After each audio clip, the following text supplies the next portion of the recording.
Hello everyone. Today I want to cover one of the most important but also underappreciated aspects of American history, in my opinion, which is the feud between Hamilton and Jefferson, right? Why do I say it's one of the most underappreciated? Even with the new Hamilton musical, right, that it's brought a lot of attention to this feud and talking about the influence of Hamilton. I believe that even with all this attention, people don't grasp the significance of how important and how impactful this was for the future of the U.S. Right? This difference of visions between Hamilton and Jefferson.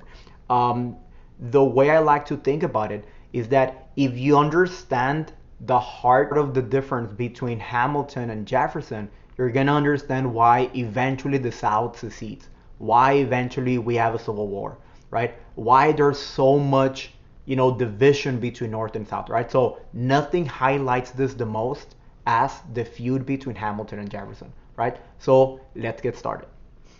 All right, everyone. So the idea is that from 1787, so from the inception of this country during the Constitution, we see this very big split, right? There's a very clear difference of vision between Northerners and Southerners, right? So nothing represents this the most as Hamilton and Jefferson, right? Hamilton, a Northerner from New York, uh, looking for industry. His vision is across the ocean, more of a relationship with Britain because of business. Jefferson, a Southerner, slave owner who's looking for the West as the future of America, who's basically advocating for this agrarian utopia. So it doesn't stop at that, right? But it's also the idea of um, the power of the national government versus the power of states' rights. Uh, all this different division between them. It starts in 1787. Uh, and just to be clear, Jefferson is not there, the Constitutional Convention. But what I mean to say is that from the beginning, we had this division, right, between North and South, right? And when they start this country, the first term of George Washington, we have, the cabinet of, Jefferson as a Secretary of State, and then you have Hamilton as the Treasury, right? So what is going to happen is that they have very different visions, right? Which are very similar to what I just explained. So the reason I find this to be very, very important is because a lot of the times I see people, struggling to understand, the road to the Civil War, right? And the way I see it from the beginning, it's kind of like a countdown to the Civil War. And what I mean by this is that the divisions are so deep and, so difficult to reconcile that the more we go on as a nation, the more separated we're growing, right? Because we're so different from each other, right? Northerners have these visions, and then Southerners have very opposing visions, and very unfortunately, the way we're trying to fix these issues is through compromises, right?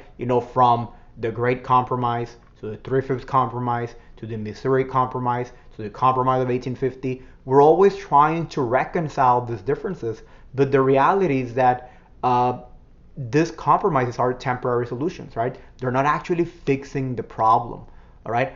So nothing will highlight this the most as Hamilton and Jefferson. And if you understand it from the beginning, from the Constitutional Convention, or from the early days of the young republic, or from the American experiment, the early years of the American Republic, uh, if you understanding at that point, you can already know that this issue is not going away. It's just getting worse and worse and worse and worse and worse, right? So the main differences we're going to find between Hamilton and Jefferson is that, for example, we're gonna see Jefferson Southerner, Hamilton Northerner, right? So if you know a little bit about geography, their geographical resources, right? You can already know that they're gonna have very different views of what is the future of the nation, right? Because the South is very agrarian because they can farm, whereas the North cannot farm, right? So they have different resources as to how to, or a different vision and different geographical resources as to how to move forward, right? Whereas the South is very agrarian, right? So they're entrenched in this idea of, agriculture is the future, right? And very unfortunately, in the early years of the Republic, agriculture is very much tied to slavery, right? Because we're not talking about agriculture as in we're growing corn. Is agriculture as in we're growing cotton for money, right? So slavery is very much attached to it, all right? So north, south, all right? But most significantly, we have slavery versus free, all right? This is going to be, the Thrift Compromise, and then eventually compromise of the Missouri Compromise, and then the Compromise of 1850 with the Fugitive Slave Law, then Kansas-Nebraska Act, all right? So these differences, you can see them from the very early stages, right? Other issues that you're gonna see are going to be Hamilton wants a strong national government, the way he called it, an energetic government that can do a lot, versus Jefferson wants most of the power to reside in the states, right? Why? Because he's very afraid of giving too much power to a person or group of people, right?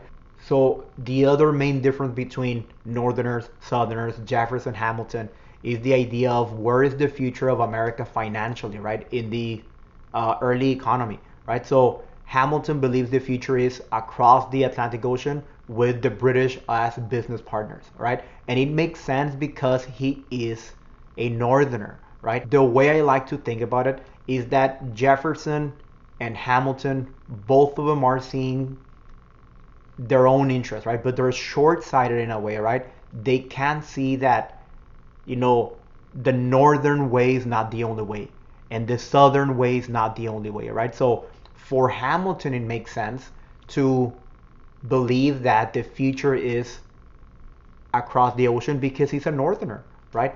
That is where he sees the future of all of this, right? Now, Jefferson is a southerner, right? So what does he believe the future is?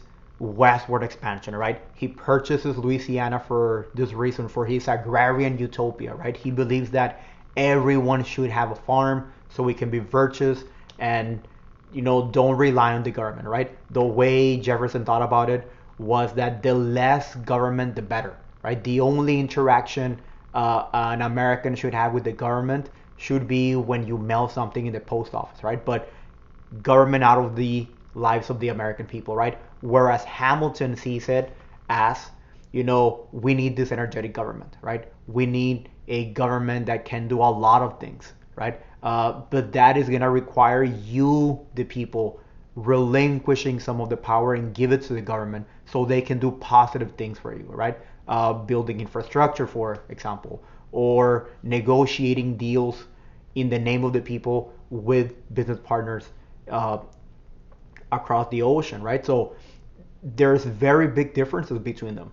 So this idea that the founding fathers have a very clear vision for the future, this is just kind of incorrect, right? Because we don't, everyone has their own vision as to what should be the US, right? So these are not the only issues between them, but I think these are the most important issues so we can understand why we become so divided eventually. Because if you think about it, in the early years, you can tell that Jefferson kind of sort of wins with this ideology. We keep on expanding west.